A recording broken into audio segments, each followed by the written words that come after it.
Creativity ही hobby नसून ही आता economy आहे.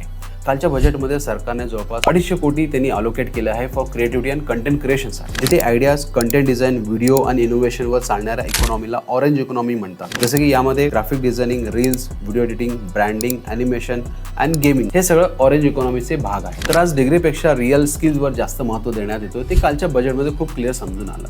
तर तुमचा वेळ न घालवता आज जेवढं लवकर तुम्हाला शिकता येईल याच गोष्टीवर तुम्ही टाइम स्पेंड करणं गरजेचं आहे. आणि 2030 पर्यंत जवळपास 1500+ स्कूल्स आणि 500+ कॉलेजेसमध्ये जवळपास क्रिएटिव्ह लॅब्स हे अलोकेट करण्यात येणार आहे. आणि त्यामध्ये डिजिटल ट्रेनिंग, क्रिएटर्ससाठी इन्फ्रास्ट्रक्चर ह्यासाठी पैसे ते वापरले जातील. जेणेकरून काय की तुमचे जी क्रिएटिव्हिटी आहे ती दिसली पाहिजे. म्हणजे क्रिएटिव्हिटी हा ट्रेंड नाही तर हा फ्युचर आहे हे गव्हर्नमेंटला सुद्धा चांगल्या पद्धतीने समजतो. तर असेच काही डिजिटल अपडेट्स आम्ही आपल्या चॅनलवर घेऊन येत असतो. तर आजच सबस्क्राईब करा आपल्या चॅनलला. थँक्यू.